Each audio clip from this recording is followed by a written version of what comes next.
முதல் வாசகம். மக்களுக்கு நீதி வழங்க ஞானத்தை எனக்கு தந்தருளும் என சாலமோன் ஜெபித்தார். அரசர்கள் முதல் நூலிலிருந்து வாசகம். அதிகாரம் 3, இறைத்திருவசனங்கள் 4 முதல் 13 முடிய. அந்நாள்களில் சாலமோன் அரசர் பலி செலுத்துமாறு கிபெயோனுக்கு சென்றார். அங்கேதான் மிக முக்கியமான தொழுகை மேடு இருந்தது. அங்கிருந்த பலிபீடத்தின் மேல்தான் சாலமோன் 1000 எரி பலிகளை செலுத்தியிருந்தார். அன்றிரவு கிபெயோனில் ஆண்டவர் சாலமோனுக்கு கனவில் தோன்றினார். உனக்கு என்ன வரம் வேண்டும் கேள் என்று கடவுள் கேட்டார். அதற்கு சாலமோன், அடியாராகிய என் தந்தை தாவீது உமது பார்வையில் உண்மையுடனும் நீதியுடனும் நேரிய உள்ளத்துடனும் நடந்து கொண்டார். அதனால் நீர் அவருக்கு பேரன்பு காட்டினீர். அந்த பேரன்பை அவருக்கு என்றும் காட்டி வந்து இன்று அவரது அரியணையில் வீற்றிருக்கும் மகனை அவருக்கு தந்தீர். என் கடவுளாகிய ஆண்டவரே, நீர் அடியேனை என் தந்தை தாவீதுக்கு பதிலாக அரசனாக்கியுள்ளீர். நான் செய்வதறியாத சிறு பிள்ளை. இதோ உமக்கென நீர் தெரிந்து கொண்ட திரளான மக்களிடையே அடியேன் இருக்கின்றேன். அவர்கள் எண்ணி கணிக்க முடியாத மாபெரும் தொகையினர். எனவே மக்களுக்கு நீதி வழங்கவும் நன்மை தீமை பகுத்தறியவும் தேவையான ஞானம் நிறைந்த உள்ளத்தை அடியேனுக்கு தந்தருளும். இல்லாவிடில் உமக்குரிய இம்மாபெரும் மக்கள் இனத்திற்கு நீதி வழங்க யாரால் இயலும் என்று கேட்டார். சாலமோன் இவ்வாறு கேட்டது ஆண்டவருக்கு உகந்ததாயிருந்தது. கடவுள் அவரிடம், நீடிய ஆயுளையோ செல்வத்தையோ நீ கேட்கவில்லை, உன் எதிரிகளின் சாவையும் நீ விரும்பவில்லை. மாறாக நீதி வழங்க தேவையான ஞானத்தை மட்டுமே கேட்டிருக்கிறாய். இதோ நான் இப்பொழுது நீ கேட்டபடியே செய்கிறேன்.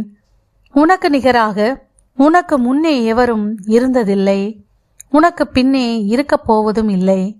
அந்த அளவுக்கு ஞானமும் பகுத்தறிவும் நிறைந்த உள்ளத்தை உனக்கு வழங்குகிறேன். இன்னும் நீ கேளாத செல்வத்தையும் புகழையும் உனக்கு தருவேன். ஆகையால் உன் வாழ்நாள் முழுவதிலும் உனக்கு இணையான அரசன் எவனும் இரான். ஆண்டவரின் அருள்வாக்கு. இறைவனுக்கு நன்றி. பதிலுரை பாடல். திருப்பாடல் 119. பல்லவி. ஆண்டவரே, எனக்கு விதிமுறைகளை கற்பித்தருளும். ஆண்டவரே, எனக்கு விதிமுறைகளை கற்பித்தருளும். இளைஞர் தம் நடத்தையை மாசற்றதாய் காத்து கொள்வது எவ்வாறு? வாக்கை கடைபிடிப்பதால் அன்றோ? முழு மனத்தோடு நான் உம்மை தேடுகின்றேன். கட்டளைகளை விட்டு என்னை விலக விடாதேயும். ஆண்டவரே, எனக்கு விதிமுறைகளை கற்பித்தருளும். உமக்கெதிராய் நான் பாவம் செய்யாதவாறு உமது வாக்கை என் இதயத்தில் இருத்தியுள்ளேன். ஆண்டவரே, நீர் போற்றுதற்கு உரியவர். எனக்கு விதிமுறைகளை கற்பித்தருளும். ஆண்டவரே, எனக்கு விதிமுறைகளை கற்பித்தருளும். வாயினின்று வரும் நீதி தீர்ப்புகளை எல்லாம் என் இதழால் எடுத்துரைக்கின்றேன். பெருஞ்செல்வத்தில் மகிழ்ச்சி அடைவது போல நானும் ஒழுங்குமுறைகளின்படி நடப்பதில் மகிழ்ச்சியுறுகின்றேன். ஆண்டவரே, எனக்கு விதிமுறைகளை கற்பித்தருளும். நற்செய்தி வாசகம். மக்கள் ஆயரில்லா ஆடுகளைப் போல் இருந்தார்கள். மார்க் எழுதிய தூய நற்செய்தியிலிருந்து வாசகம். அதிகாரம் 6, இறைத்திருவசனங்கள் 30 முதல் 34 முடிய.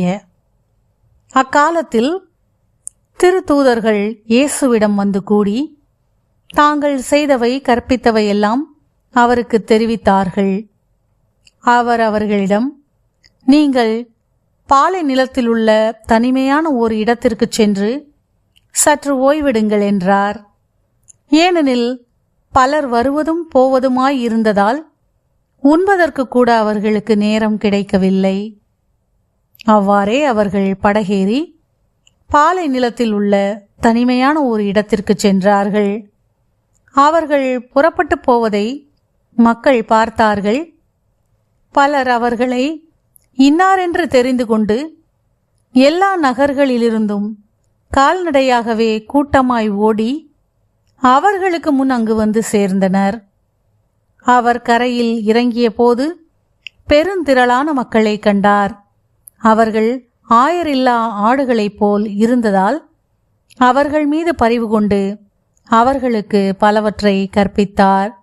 ஆண்டவரின் அருள்வாக்கு. கிறிஸ்துவே உமக்கு புகழ்.